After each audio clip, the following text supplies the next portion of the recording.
D'abord, je voudrais remercier quelques personnes aussi. Je voudrais dire merci à Beaux-Arts pour l'invitation de donner cette conférence cet après-midi et aussi pour l'invitation d'être adviseur scientifique de l'exposition et spécialement Marie-Cécile Guyot qui a coordonné tout le projet. Aussi, je voudrais dire merci à Eric Dont et son équipe pour la collaboration très intéressante pour l'exposition. Je me souviens avec plaisir les jours qu'on a visité ces jardins à Bruxelles et ailleurs.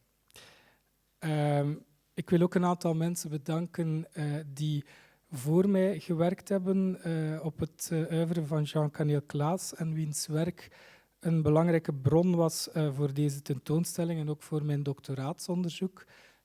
Ten eerste Anne Voets, die een pionier was in de studie van het werk van Camil en die ook een collage in bruikleen heeft gegeven voor de tentoonstelling. Ook Marc Dubois, die eigenlijk de eerste tentoonstelling organiseerde met werk van Camil een aantal decennia geleden.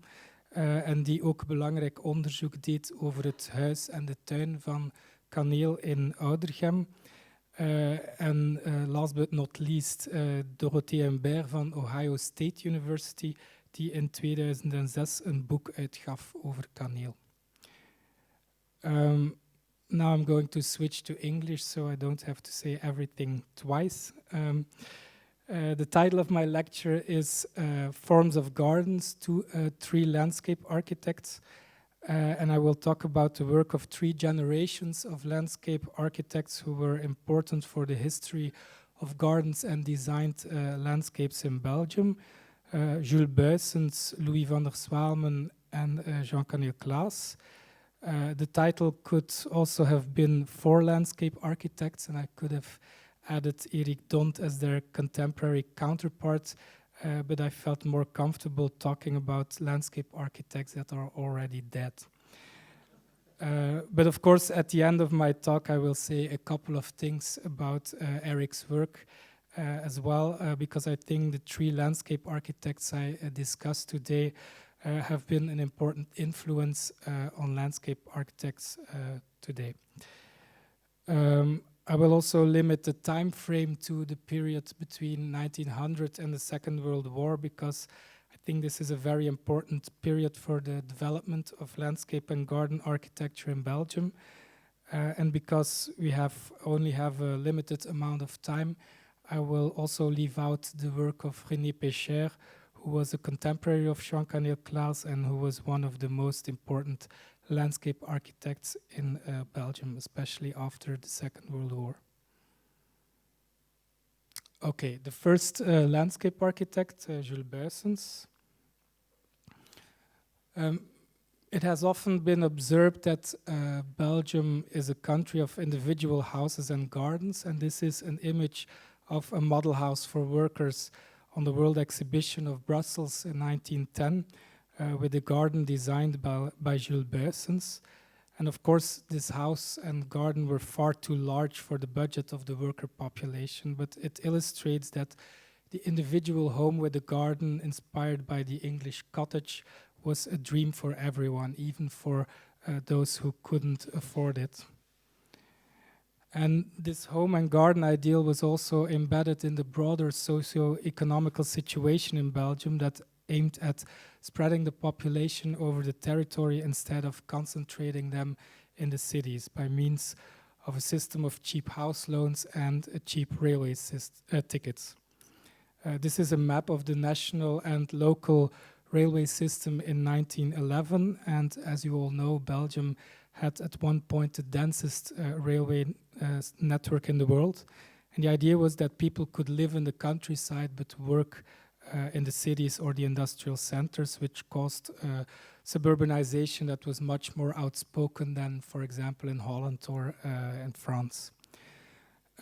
I give this historical background in order to make clear how important the private house and garden were and still are in Belgian culture. Landscape architect Bas Metz often says, a bit exaggerating, that Belgium is a land without landscape because the whole territory has been divided in small privatized pieces of land.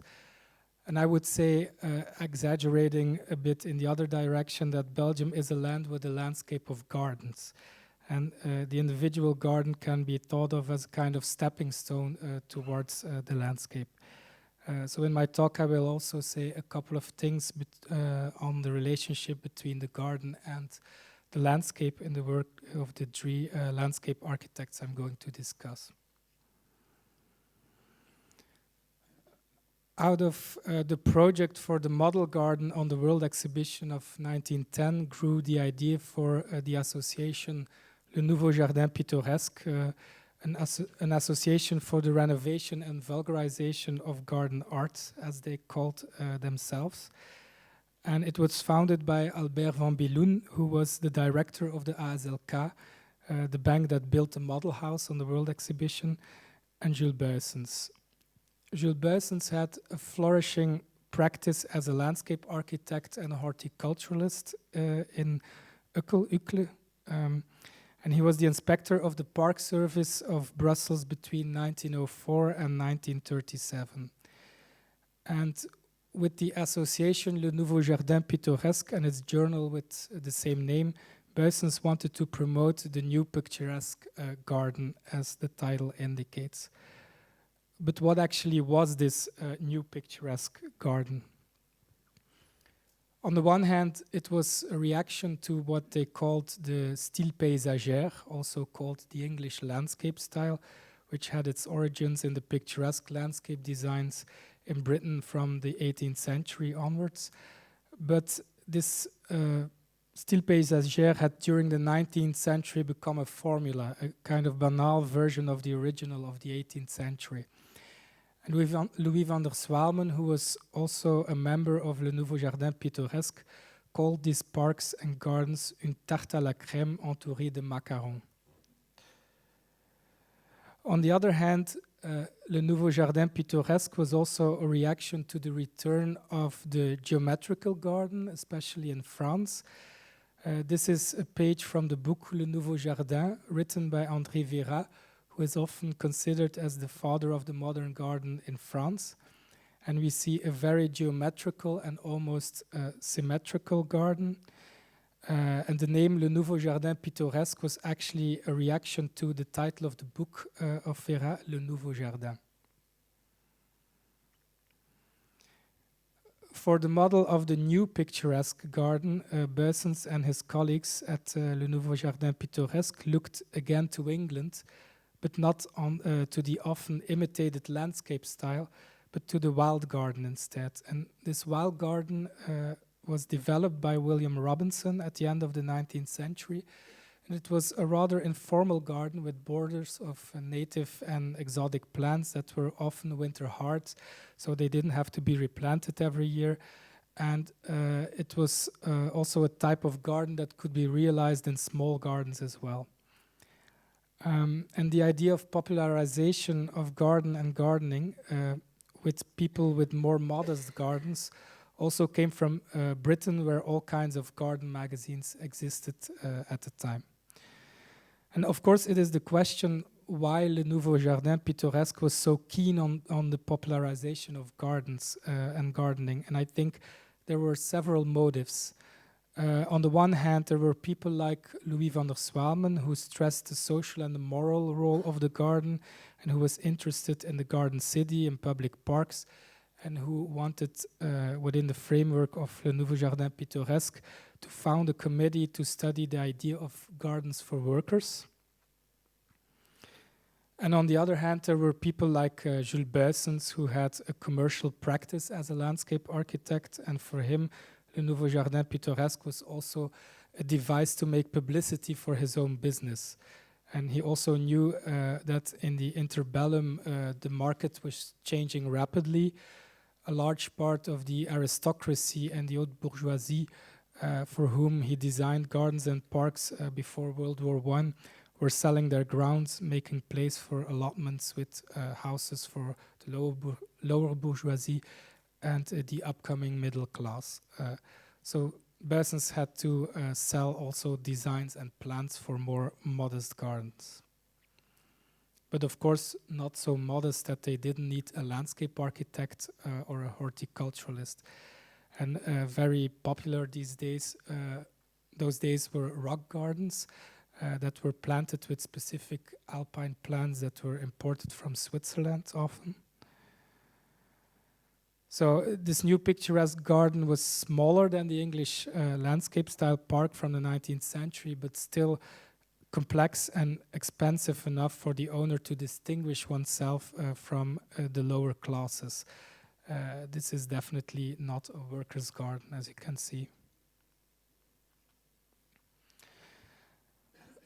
Although Le Nouveau Jardin Pittoresque was at the time of its foundation in 1913 rather progressive, in the course of the interwar era, Buyssens was not at all part of the avant-garde of his time. And during the 1920s, more and more landscape architects, especially in France, defined themselves as modern. In line with modernism in architecture, modern gardens used geometrical forms and architectural elements. And one of the most discussed gardens of the time was this garden with concrete trees made for the Exposition des Arts Décoratifs in Paris in 1925, designed by architect Robert Mallet-Stevens. And in the magazine Le Nouveau Jardin Pittoresque, Jules Buyssens, who called the cubism and the trianglism of these gardens incoherent and ugly. But his main comment was that these architectural gardens didn't require any knowledge of plants. And this is an issue that would also come up in his discussions with Jean-Camil Claes, as I will explain later on. The discussion on the modern garden had a lot to do with the discussion on form and the relationship with architecture. In the course of the interbellum, however, Jules Buyssens would develop his own type of modern garden. This is a garden he presented at the Ghent Flower Show, the Floralie of Ghent in 1923, which was a modern interpretation of a 16th century béguinage, in which he used geometrical forms and architectural elements, but in a more classical constellation. And this was only half of the garden. The other half was what he called a modern interpretation of a picturesque garden, so Le Nouveau Jardin Pittoresque, with flower beds. And together, the two model gardens represented Belgium. The geometric garden represented Flanders, while the more picturesque garden represented the Walloon part of the country. And of course, this kind of model gardens are an interesting instrument in discourses on landscape architecture and national identity. Buyssens wrote that Belgium was actually at the crossroads of an English picturesque tradition and a French geometrical tradition, and this model garden would be the synthesis or the union between both. So in the course of the interwar era, Buyssens also introduced more and more architecture and geometrical forms in his gardens. In 1928, Buyssens again designed a model garden for the Floralie, the Jardin Moderne Belge. And this time the garden only consisted of one part in which the elements of the Flemish garden of 5 years before came back, the pavement, the low walls, the symmetric layout. However, the Walloon picturesque part had vanished to make place for a model garden that was more outspokenly architectural. And the reason why Buyssens also developed a more modern garden idiom was not only an ideological choice, but also a practical and a commercial choice. As I explained earlier on, in the interwar era, gardens were getting smaller and more economical, and people needed gardens that were easier to maintain. This is a garden Buyssens published in Le Nouveau Jardin Pittoresque in 1928, a garden on top of a garage. So there was more and more a market of smaller gardens in an urban setting. And we can also see on the photograph that he uses a combination of a geometrical layout with a picturesque infill. Something we also see in his larger gardens, such as the Jardin van Buren, which has a more formal layout close to the house and a more natural part deeper in the garden. Okay, the second landscape architect in our row, Louis van der Swaelmen. I already mentioned that van der Swaelmen was a member of Le Nouveau Jardin Pittoresque in 1913 and that he was interested in the social role of the garden and jardins ouvriers, gardens for workers. But as we saw, Le Nouveau Jardin Pittoresque developed in a different direction and van der Swaelmen was no longer involved after the war. Van der Swaelmen also had an ongoing conflict with Jules Buyssens, and in his opinion, Buyssens was a landscape architect who knew his craft very well, but who was completely old-fashioned on the aesthetic level.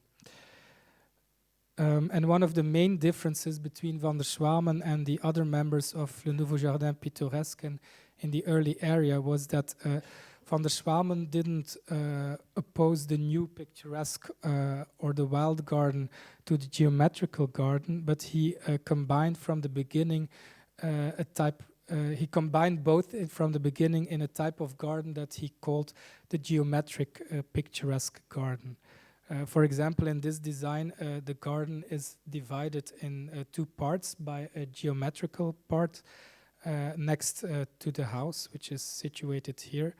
And both parts on the left and the right have kind of more natural layout that contrasts with this geometrical part in the middle.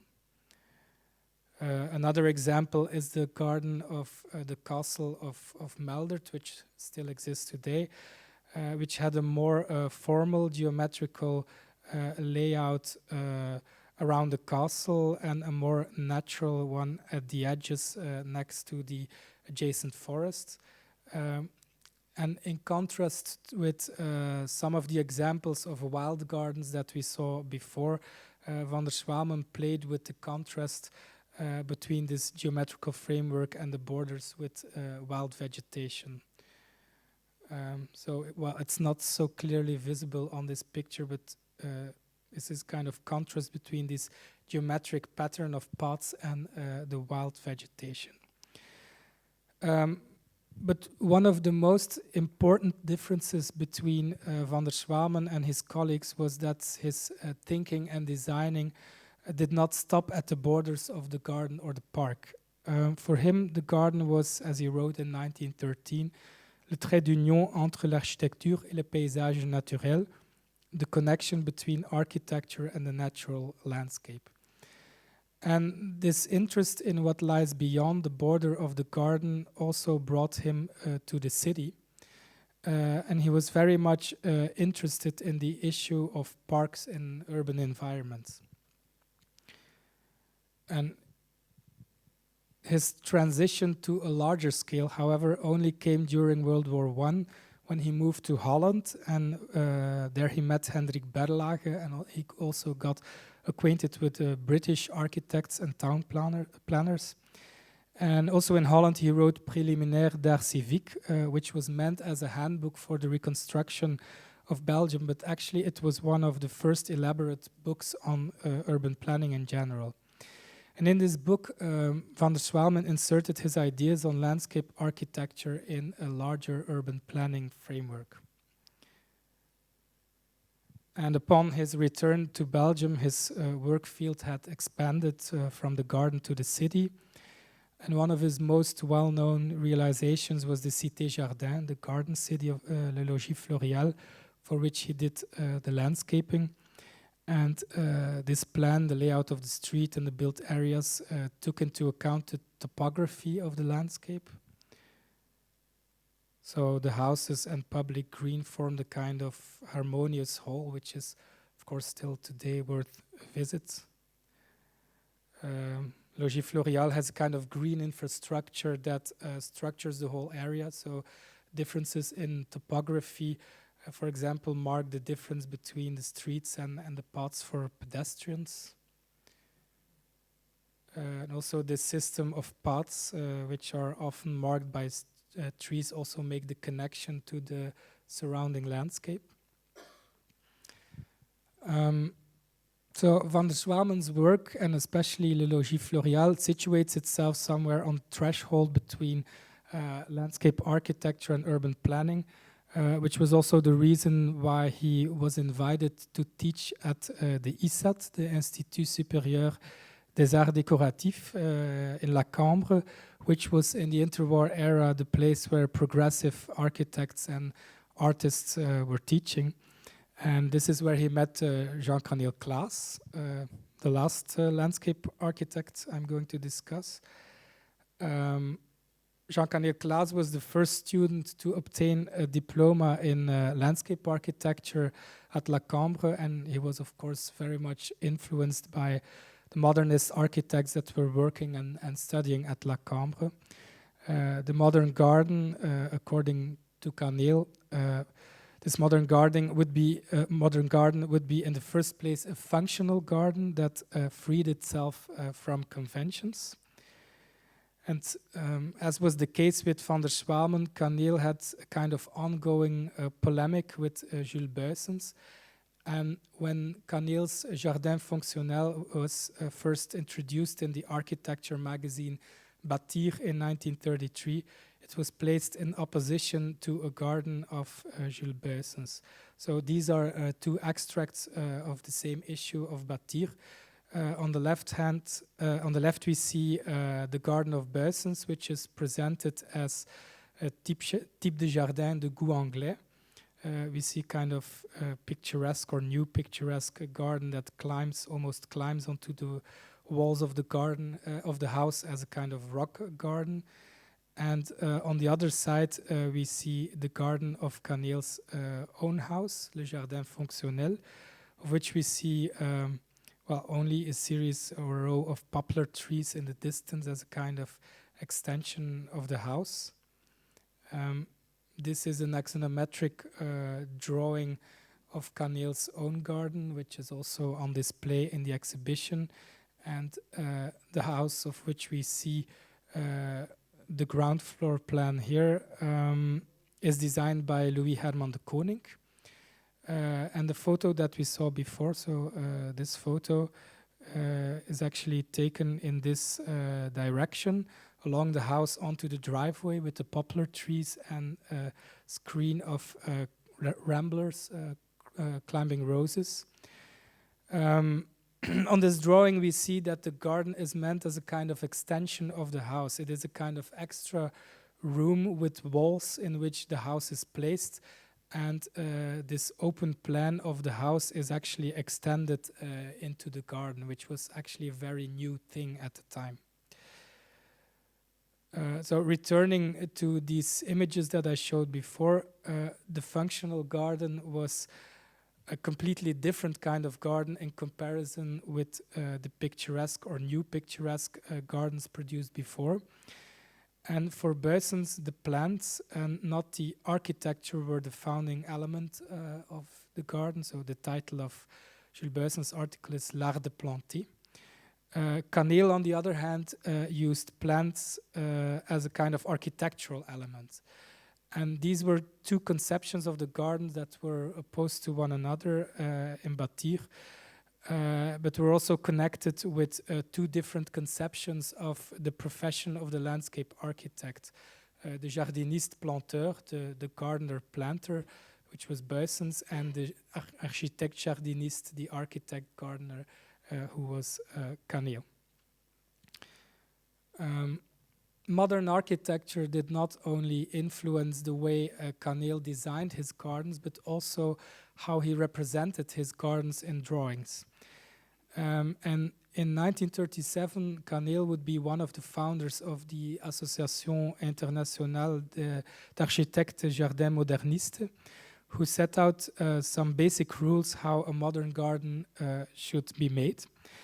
And one of these guidelines was about form. In the first place, the designer should follow the form follows function credo, as modernist architects did.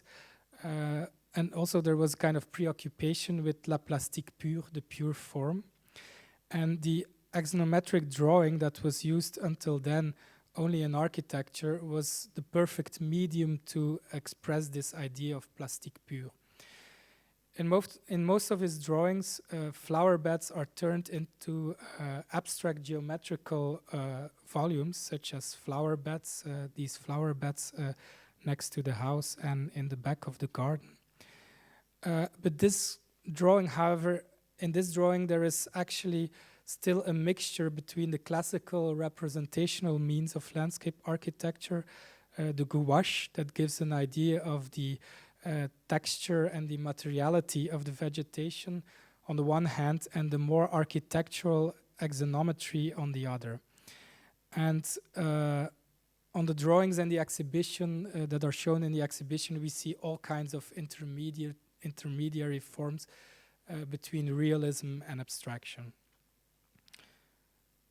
For example, this axonometric drawing of the Grimard garden, in which the garden is almost completely turned into an abstraction. It represents the hedges and the trees and the lawns and flower beds as abstract elements.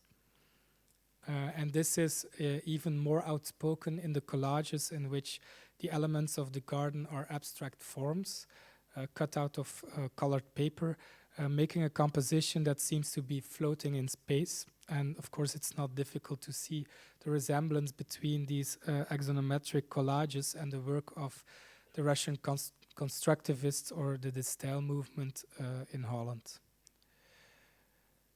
And the use of the axonometry is something Camil learned without doubt in La Cambre. This is a drawing made by Louis van der Swaelmen, his teacher, of a design of hedges and flower beds in the gardens of La Cambre, also represented by an axonometry. This is another axonometric collage of the Buyssens garden, in which the lawns and flower beds are represented as pure geometrical forms. But this is, on the other hand, also a good example of how the abstraction of the medium is used to highlight some elements and to hide others. On the right side of the house, there is a driveway that on both sides actually had mixed borders with plants in various colors, a bit like the kind of borders you could find in the gardens of Jules Buyssens. But these mixed borders don't have a color. They are not represented actually, or almost not represented in the collage, unlike the borders which were planted in one color and that responded more to the image of a pure form, which was typical for the modernist garden. Also, the house is represented differently in different drawings or collages. In this case, the house which has not been designed together with the garden and which was not really modern architecture, is abstracted to a black form. While in other drawings, such as the Camil house, the floor plan was a kind of the floor plan of the house was a kind of integral part of the house and a part of the garden. This is also the case in the axonometric drawing of the Van de Putte garden, where the architecture of the garden is in dialogue with the architecture of the house, which was also designed by Louis Herman de Koning. And as Dorothée Imbert argues in her book on Camil, the drawings but also the photographs in publications aim at presenting Camil's work as truly modernist. And everything that didn't fit in these pictures was filtered out. These are a couple of pages of the architecture journal La Cité, which was the modernist architectural journal in the interbellum. And we see the axonometric drawing of the Buyssens house on the right, and on the left, a photo by Willy Kessels, who was well known for his architecture photos of modernist architecture at the time. And this kind of unusual point of view, a camera view, turned the garden in a kind of dynamic composition. Also, on these pages. On the right page, we see the Grimard garden, also photographed by Willy Kessels. I also said before that I would say a few words about the relationship between the garden and the surrounding landscape, something that was very important in the work of van der Swaelmen, as I said. And I think the Grimard garden is a good example of how Camil stages this contact with the landscape. It's also a good example of the kind of dynamic he always creates in his gardens. And every garden, of course, has a path that starts at the house and leads into the garden. And mostly these gardens in Belgium are quite long and narrow. But Camil always brings a kind of a dynamic movement in the garden by introducing small or larger shifts somewhere along this path, for example, here in the middle. And in the case of the Grimard garden, the commissioner wanted a closed garden, so all the hedges would close off the site of the surrounding landscape, a typical Belgian garden, I would say.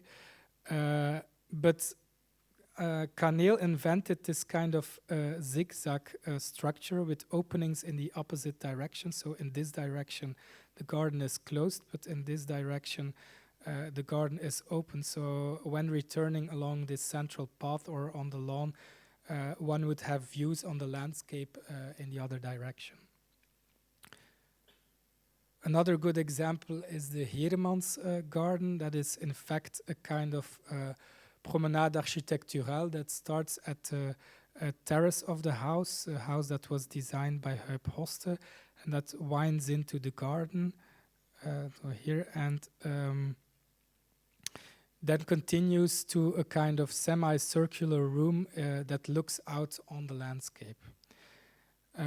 You might have noticed that all the garden designs I showed were gardens for large houses. And it is true that just like modern architecture, modern landscape architecture wanted in theory to fulfill a social role. They wanted to provide a new way of living for the masses and so on. However, in Belgium, the reality was that modern architects and definitely also landscape architects mostly got commissions from people who wanted to construct expensive villas. However, in the course of the interbellum, the architectural magazine Bâtir published 2 designs for gardens for moderate incomes, again from Jules Buyssens on the left and Camil Claes on the right. They really liked opposing these 2 landscape architects to one another. And Buyssens draws a kind of classical symmetrical garden with mixed borders, while Camil Claes designs a garden more destined for play and physical exercise with the swing at the end of the garden. And also in this more moderate garden, Camil uses the same kind of design language, the same vocabulary than in his other projects. For example, this path that shifts from one side of the garden to the other to create a kind of dynamic experience, walking from the house into the back of the garden. And to conclude, one could say that, well, no matter if you're in a small or in a large garden, the design process in Camil's work is a search for the right form on the right place. And his striving for a pure form, plastique pur, is always combined with a sensibility for the place, an interaction between what is new and what is already there. For example, in this garden in Brussels, Camil adapted the linear path through the garden to the topography of the site, but he also uses forms that, were part of his vocabulary that was independent of the garden. It was also he also uses this in other designs, such as the semicircular room in the middle that we also saw in the Heeremans garden. And it is this kind of form research we wanted to focus on in the exhibition. Of course, without doubt, the form is a consequence of a specific program and of specific characteristics of the site. But at the same time, form also precedes this program and is rooted in a form study that is also, to a certain extent, autonomous. And I think this is what connects Camil class to Eric Dont. This is an example of one of the models in the exhibition, a study for microreliefs within a geometrical form from 2011 that is actually purely a kind of research model of forms that are later on can be used in specific projects. So what we wanted to do in the exhibition is to focus the attention on form research by only showing these axonometric drawings of Camil and the plaster models of Eric Dont. And as you will see or already have seen in the exhibition, these models are sometimes models of existing gardens, but sometimes study models of future gardens. To conclude, I want to return to the beginning of my lecture when I said, a bit exaggerating, that Belgium is a landscape of private gardens rather than a landscape of large public landscape designs. Commissions like the Cité Jardin of Louis van der Swaelmen are unfortunately rather rare in Belgium. But on the other hand, this expertise that is built up by designing private gardens can also be seen as a strength, especially today as landscape more and more becomes important also in urban planning commissions. And the American landscape designer Garrett Agbo once said that garden design is the grassroots of landscape design. And it allows the designer to face all the problems of relationships between people and their surroundings in a concentrated, personalized way. It also allows to develop a strong design vocabulary. And it is this design vocabulary we wanted to show in the exhibition. Thank you.